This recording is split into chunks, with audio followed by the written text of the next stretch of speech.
Forktales, a podcast that feeds the food and beverage world. Forktales is brought to you by Pavone Group and Vigor, a branding and marketing agency for restaurant, beverage, and hospitality brands. Learn more at vigorbranding.com. If you love what we're serving up, please give Forktales a 5-star review on your podcast service of choice.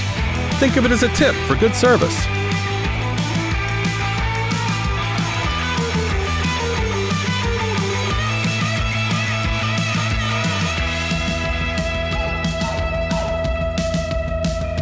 Hello. Hey, today I am joined by someone I've known personally for a long time. His name is Jay Cipra, and he is the CEO of Broaster Company. Jay, say hello and tell us a little bit about yourself. Hey, how are you, Mike? How you doing? First of all, thanks for the opportunity. Whenever I get a chance to spend some time with you, it's exciting, but also the opportunity to talk about Broaster is great. So thanks for the opportunity and inviting me on your show here.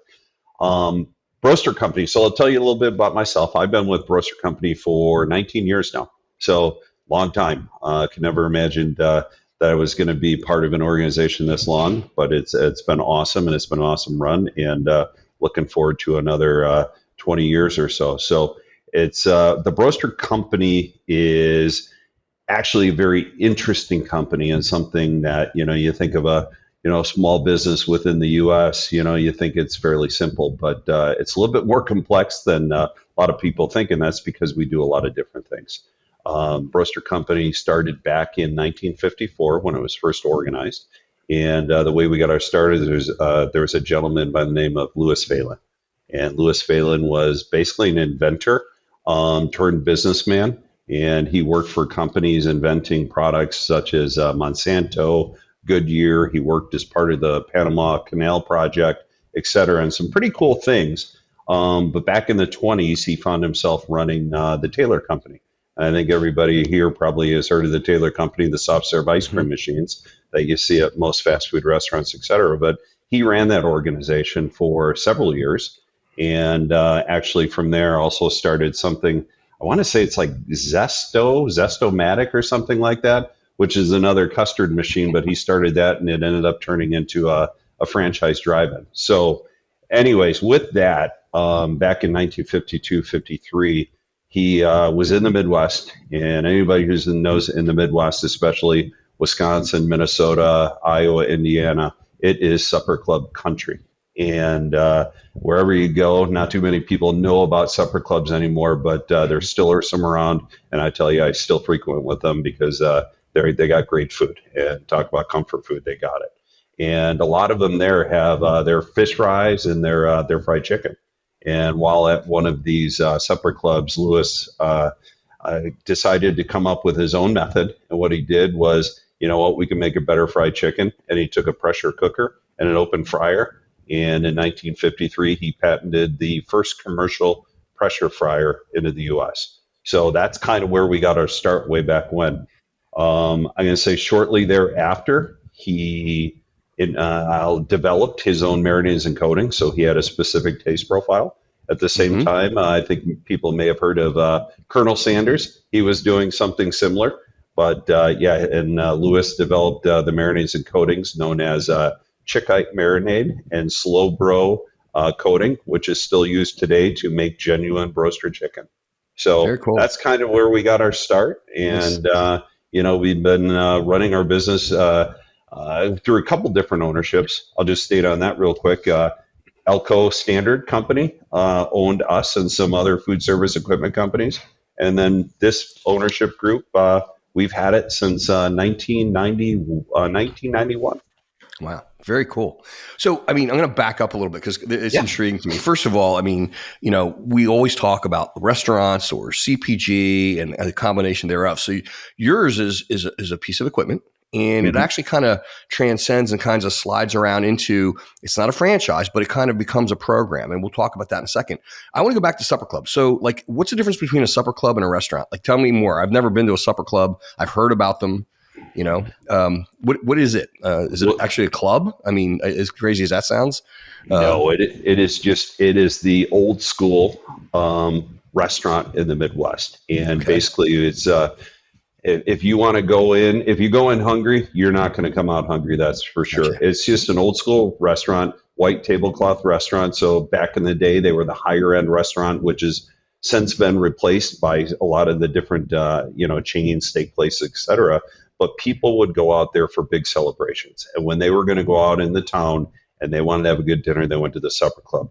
But the thing that's interesting about the supper clubs in the Midwest is you would walk out there or sit down, and immediately you would have a relish tray, which would have everything. You would have crackers, you would have cheese, and then everything you ordered would come with a soup, a salad, the meal, and a dessert. So, Wow. and everything was included, and it was basically you pay for that, and that's what you get. And you basically would look around, and all your neighbors would be there for their big meals of the week as well. Very cool. Well, next time I'm in the Midwest, next time I slide into Beloit, I'll have to find a supper club. So we got one right there called the Butterfly Club, and we like to take people there. It's awesome. And I assume they sell roasted chicken. Absolutely. Of course.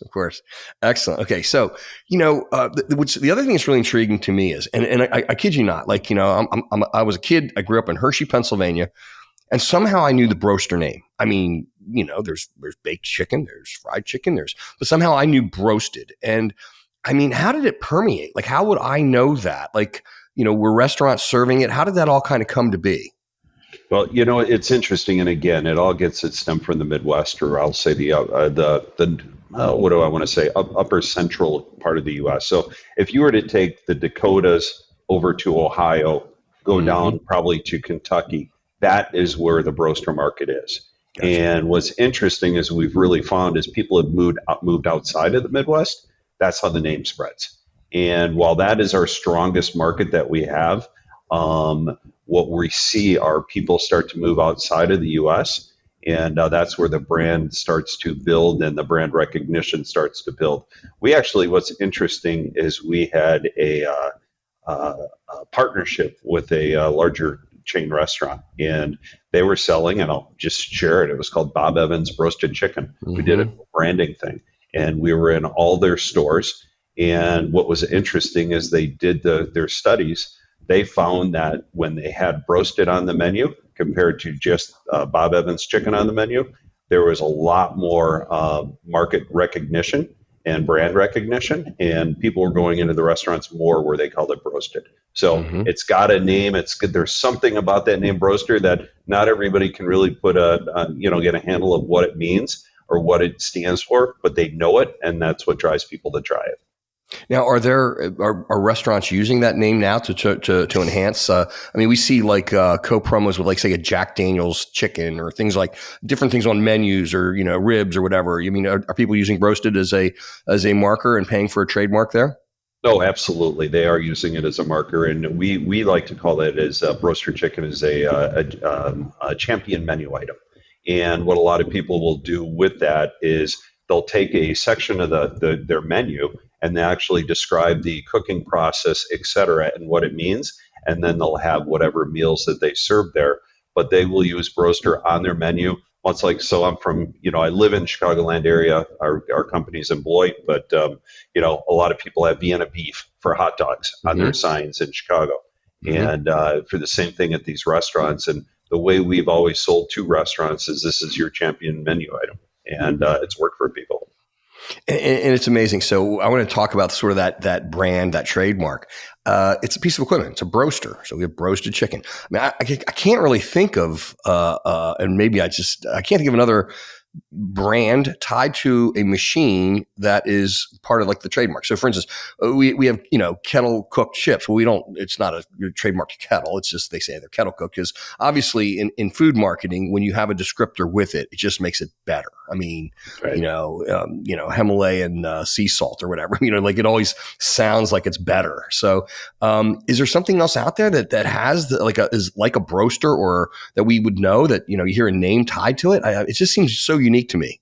Well, it's a little bit different, and I want to take a step back here because Broaster isn't tied to the equipment alone. Okay. And like I said, when it was personally, when we were, incorporated in 1954, it wasn't just the equipment; it was the equipment and the marinades and coatings.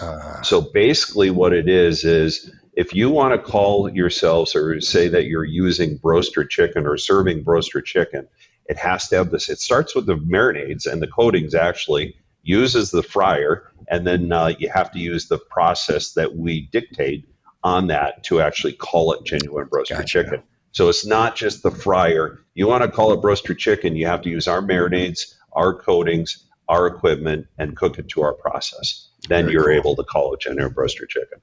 Nice. That makes a lot of sense then. I know it's interesting because that name is so like, I don't know, it's almost like Kleenex. I mean, people just know it. It's the brand is sort of like the product.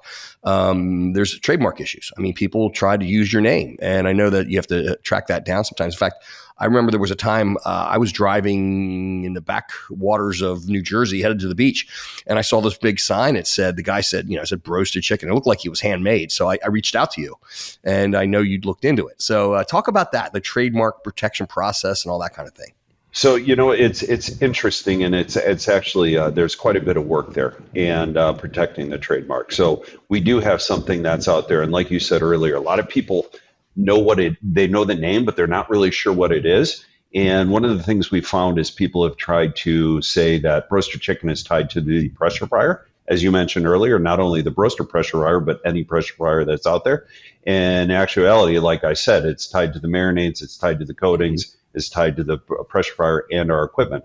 So people out there, and actually some of our competitors will even say, well, you're using a pressure fryer, just go ahead and call it Broasted chicken. Yeah, you can't do that. We have Broaster, roasted, genuine Broaster chicken, and anything around the name Broaster, et cetera, is been trademarked by the Broaster company. So we own all those trademarks. Mm-hmm. So as people go in and let's just say we'll be nice, accidentally use the name, or sometimes accidentally on purpose use that name. We'll hear about it. And the interesting thing is, originally when I first got in the business, I'm like, so what do our distributors tell us about it? Do our operators tell us about it? How do we hear? We actually get more call from consumers than we do from the actual restaurants and our distributors, because they go in and said, hey, we went in for genuine Broaster chicken and it wasn't genuine Broaster chicken. I want to let you know, because you don't want them using their name, your name, because it's not the same quality chicken. So our consumers are our biggest police for monitoring our brand. That's fantastic. That's very cool. And look, you said it started in the Midwest, Wisconsin to be precise, supper clubs, all that. But you have a business that's actually building outside of that. I mean, Middle East, India. Can you talk about that a little bit? Yeah, we actually, we've been international business for global business for as long as Broaster has been incorporated, so to speak. We have distributors, or I shouldn't say as long, but quite a long time. We have distributor in the Middle East that we've been working with for, I think, the past 60 years. And we've been working in the Middle East. I'm going to say internationally. We have a strong market in the in the Middle East. We have a strong market in the Australia market, and then we have a very strong market in Canada. So those are the three markets that are really booming for us right now. And what we're also seeing is just like the U.S., as they get outside of the central U.S., we're seeing them as they get out of those three areas, they're starting to grow different markets as people are seeing, people want Western brands, okay? And we give them opportunity to get in, like you said before, with a restaurant brand or something that looks and feels like a franchise, but it's not a franchise. And we're able to get into different food service venues internationally. And as people want this Western brand, they see genuine Broaster chicken and they want it and they want to grab onto it. And it's been working very, very well for us. Very cool. Well, I mean, let's talk about that. So, we know about restaurant franchises and franchisees, franchisors, and, you have Kentucky Fried Chicken, you have all these, but Broaster kind of goes about it in a different way. So if I have a bunch of convenience stores, I could talk to you about a program. Isn't that correct? Yes, absolutely. So we sell what we call a licensed trademark program. And basically what that means is you can go in if you want to use, like I stated earlier, the pressure fryer, our marinades and coatings and cook to our process. We will sign a licensed trademark agreement with you, and you're able to use that and advertise that at your facility. Now, what we don't do anymore is allow people to use Broaster in their name, but we do allow them to use it on their menu and say serving genuine Broaster chicken, et cetera.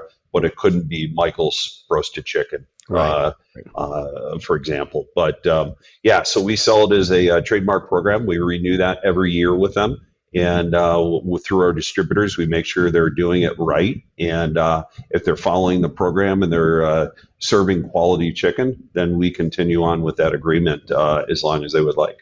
Yeah, and you don't want it in the name because if Mike doesn't do a good job with the product, all of a sudden it really can affect your brand.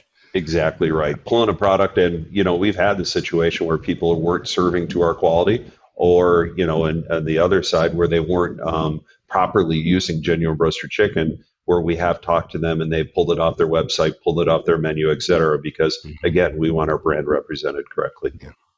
And it's amazing because it obviously is a fantastic product, so much so that there's a really large convenience store that really hangs its hat on its chicken. I mean, I'm seeing all kinds of advertising about the quality of their chicken, and it's your product basically, right? I mean, yeah, so I wouldn't say it's our product, but it's definitely using our equipment and our cooking methodology, so to speak. But, Royal Farms chicken in the, I want to say the North, I shouldn't say Royal Farms chicken, but that's actually how they're becoming more and more known.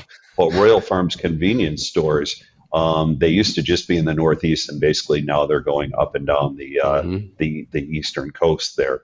But they're known for their chicken program, and we started working with them. I'm just going to say 5-10 years ago, somewhere in there, and basically have started using our pressure fryers. And they're selling more chicken and doing a great job. And the partnership that we've worked with them and developed with them has been a great partnership because they do serve quality product. And as that's associated with our equipment and what it's producing, that's something that we're proud to stand behind and proud to be partners with people like that. Now, one of the things as we go down this path a little bit, as I said before, we make our marinades and coatings. We have equipment. We have different food products, et cetera. If an opportunity comes up and somebody is serving high quality chicken, but they want to use their own recipe, so to speak, and use their own brand, we do have a strong piece of equipment. We feel it's the highest quality pressure fryer out in the marketplace right now. We will partner with those companies. While they can't call it Broaster chicken, they can still use our equipment and prepare, for example, Royal Farms chicken. Yeah. I mean, it's kind of an amazing thing because again, what a great brand, Royal Farms. I mean, quality product, quality stores, great message.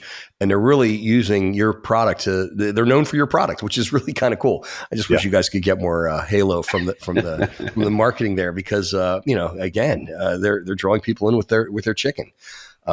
Is there other products that I mean, I know that the machine is not quote unquote Broaster. It's a pressure fryer and it's a quality product. Is there anything else that you've ever heard of people putting in that? I've read online apple pies. Apple pies, breakfast burritos. One of my favorite products. We don't have it anymore, but we used to have a frozen food product. There were mini cheesecakes. Oh, those are outstanding. But if you're just those are all the healthy items. I've heard of people pressure frying Twinkies, hot dogs, et cetera. So you can almost do anything, but some of the ones that kind of stand out in my mind are pork chops, outstanding. Friday fish fries, you're using pressure fryer all the time. Ribs, some ribs are done in the pressure fryer. And being around the holiday season, one of the favorites is turkey.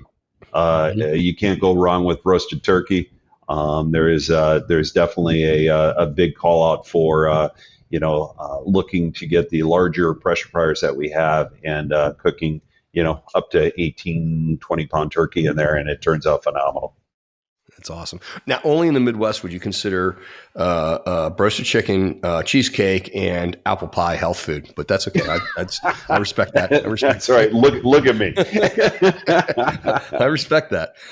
So ribs. I know you mentioned ribs. I know you guys have a smokerama. Can you talk us another device, another piece of equipment, right? Yeah, we actually purchased this company back probably about 10 years ago, and it was started about the same time Broaster company was down in local Homeland. It was a company called Smokerama, and they have really two products. And the main product that we are manufacturing and selling right now is called the Smokerama Barbecue Boss, and it is a pressure smoker. And what I liked about this opportunity was it has pretty much the same functionality as what a pressure fryer does, but it smokes products. Mhm. So you could smoke ribs in 45 minutes. You can smoke a brisket in 2 hours, which normally takes 12 hours. And basically, it does exactly what the Broaster pressure fryer does. You are using pressure, and you're using the heat it had to smoke a product, which is going to produce a moisture product and cook it in much less time than you would have to, be it in an open fryer with the pressure with the chicken, or a smoker on the rib side. Hmm.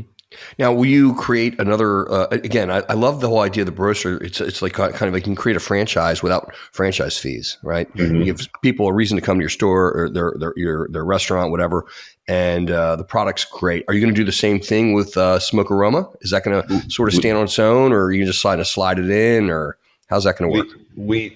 That was originally started as an equipment company only and didn't have a program. We have since developed a program for them, and that's called Great. Rock County Smokehouse. And we are working with convenience stores. I believe we have a couple down in Texas right now that are using the Rock County Smokehouse name and all the products that we have. And we had the rubs and the different marinades and different things that you can use for the smoke product as well, and use that as a licensed trademark program as well. Very cool. So what do you see as, I mean, again, we talked about a large convenience store who's really kind of taking, no pun intended, you guys under their wing, because you're promoting they're promoting their brand through your quality product. What do you see as the future? Like where do you go from here? What's the growth opportunity?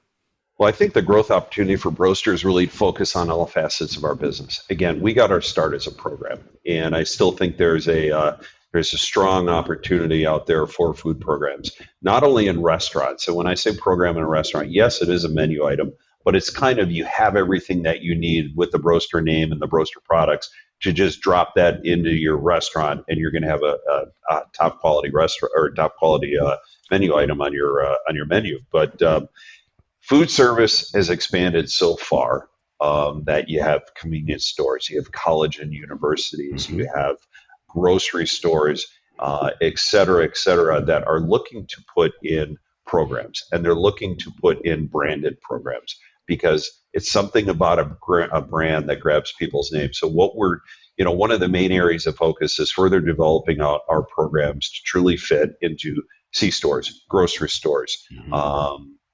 College and universities, even prisons, et cetera, different things that we can do to get out there and get out in the food service marketplace and give them an option. The second thing is, as we were mentioned before with Royal Farms, we have top quality equipment, and our Broaster pressure fryer I'd put against anybody's out there. And so what we're doing is looking out to, and we're actually, I shouldn't even say looking out, people are looking to us for other options for pressure fryers. And as they look to us, they see what we do on the program side. They know what our quality of the food that it produces. They start looking into it. So we are innovating not only from a how to go to market perspective to some of these opportunities, but also innovating from our equipment side. And for right now, for example, we've just introduced and we're putting out a new piece of equipment called the E-Series, E standing for efficiency, E-Series 24. And what that is that's an 8-head pressure fryer, but it also has an automatic lift as well as automatic oil management system. So we basically, in today's market, it's harder and harder to get labor. So we're innovating by deciding how to reduce some of the labor. So what we've done is taken out, we used to be able to, and still to this day, we have somewhere you drop the chicken in a basket and you have to pick the basket out of the oil and then dump the chicken on the side. Well, in all cases with the operational conditions that we have from a people perspective, it's getting harder and harder to retain people. We're giving an option where basically you load it on a tray and you push a button and it goes down into the oil. When it's all done, you push a button, it comes out of the oil, and all you have to do is pick up those trays of chicken, and it's much easier and faster method for the operator. So innovation, and then expanding our footprint into other food service markets. That's super smart. I mean, I know, like, just from personal experience, we've been hired by some of the world's largest, I'll say, food service companies. And to your point, they want a branded program, so they can't just have a coffee shop on campus. They want to have like,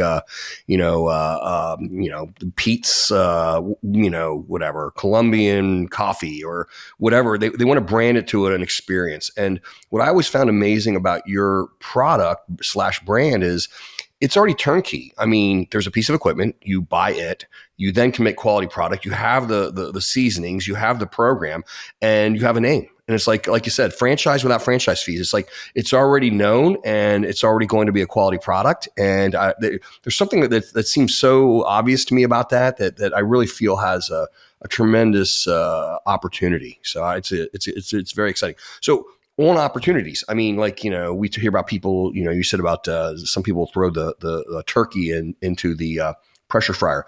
Do you ever consider, Thanksgiving was just here, people are still like burning their houses down and experimenting with turkeys and hot oil. I mean, do you ever have any thoughts on doing anything for the home? Is there ever any kind of consideration making sort of a product that people might want to bring into their house? I will say we've been asked to come up with something, but when you're speaking of 360-degree oil under about 12 pounds of pressure, yeah, it's a little bit scary. I will be honest. I got to share a little secret not everybody knows. At my house, I do have a Broaster pressure fryer in our garage. I do wheel it outside, but it cooks a mean turkey on the holidays. But yeah, right now we don't have anything for the home use at this point. And a lot of that's just from the liability perspective but it sure would be great. I can tell you when I do roll that out of the garage, people drive by and start placing the orders, and I become the chef of the town to produce whatever they want to give me. So it's a lot of fun. That's fantastic. Well, in a way, I'm kind of glad you're not going to make it because my wife personally always, whatever kind of new gadget thing that's out there, she buys. So I'm going to have to put an addition on my kitchen for all the stuff that we bought and don't use because we have all these sort of things that are supposed to, quote unquote, sit on top of your counter. We don't have enough counter space for all the things that are, making stuff. So I get it. That's probably good news. Well, I think that's, but it is very cool. I guess that led me to another thought though. Is, because again, I feel like it's a no-brainer, this program. Is the whole idea of this hot oil pressure cooker, is that a bit of a hurdle you have to overcome? Let's say I have, maybe I have 20 convenience stores. I'm not part of the big chain, the national chains. I want to put a program in. I mean, is that a hurdle for some folks? Do they get nervous about that? You mean as far as the oil and just just because it is what it is. I mean, is it a thing that you have to like explain to people? Because I'm sure I've seen your products. They're very safe and they're very well manufactured. Yeah, I'm going to say, for some of the smaller operators that are new to food service on the convenience store side, it may be something, and maybe a hurdle that they have to get over a bit. But once they see us operate, once they get their hands on it, we do demonstrations, we do test and evaluations, we do different things like that. Once they get their hands on it, it's extremely safe. Look, at the end of the day, if I can operate one, anybody can operate one.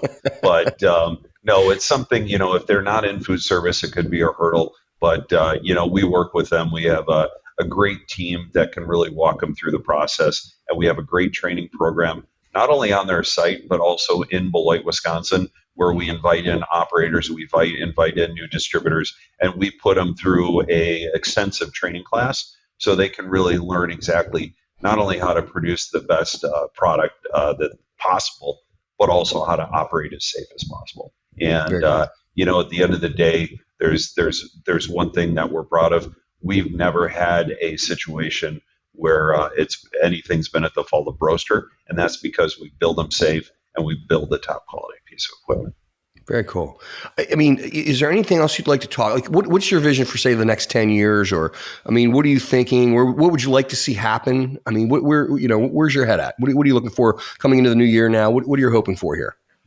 I'd like to see Broaster everywhere. I think, the opportunity is truly out there. And we're just talking a little bit about it before is, how do we take the innovation and really taking our innovation, I shouldn't say how, but taking our innovation out in the different areas and really focusing.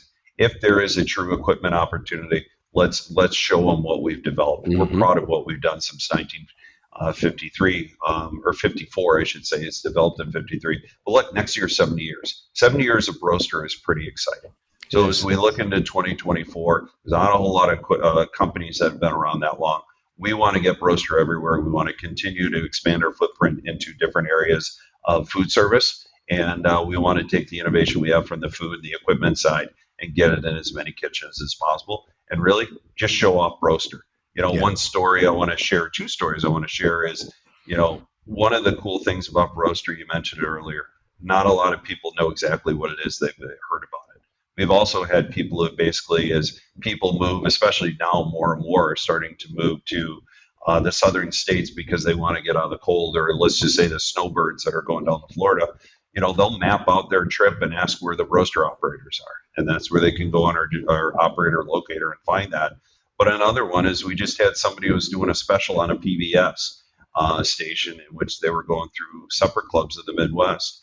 And the person said she had to do Broaster. We said, how'd you hear about Broaster? She goes, I grew up on Broaster. She goes, as a matter of fact, my husband didn't know what Broaster chicken was, but that's what they served at their wedding.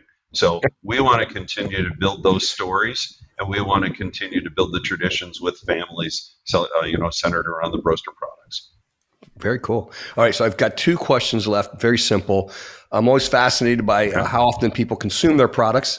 So number one, how often do you eat roasted chicken or turkey, I guess in your case? And then the other question is, if you had one final meal, what would you eat and where and why? And you can't say roasted both. I'll start with, no, I won't say both. I'd like to, but I won't. But how often do I eat Broaster chicken? We have a test kitchen. We're constantly doing different things to either test our equipment or test a product. So I'm going to say it's at least weekly, if not more. That's great. I will also say because I'm in the chicken business, I do like to taste other people's chicken just to see what it's like. And so wherever I have the opportunity to stop and try somebody else's chicken, I definitely will. My wife looked at me once and was surprised because we were at a steak restaurant and I ordered fried chicken. I said, you got to test out the competition. So I'll have it often, but as a matter of fact, I just had a piece of General Broaster chicken as I was leaving office yesterday. So I have it quite frequently. As far as my last meal, that's a tough one. And I'm going to say it's a toss-up. So I'm going to throw out two. I used to spend a lot of time, my daughter went to Northeastern University in Boston, and she played ice hockey for their team. And while out there, I fell in love with two restaurants. So I'm going to say there's two places that I would go. One's probably would be my, if it would be my last meal, it would be Abe and Louie's steak place. And I would start with their onion soup, get a good New York strip, and some creamed corn to accompany that. But so there's also some great restaurants in the North End, but I'm just going to say, Abe and Louie's by far is my favorite. Awesome. Very cool. Well, Jay, thank you so much. The Broaster story is an awesome one. The challenge is not challenge, but the goal is just to get the product in people's mouths, because they do. Obviously, that's why people want to copy you. That's why people talk about you. And that's why people are building their convenience store brand around you. So that's congratulations on all the success. And 70 years is quite remarkable. So thank you for your time. Appreciate it. Thank you very much, Mike. This was great. Thanks again. Awesome. Talk soon.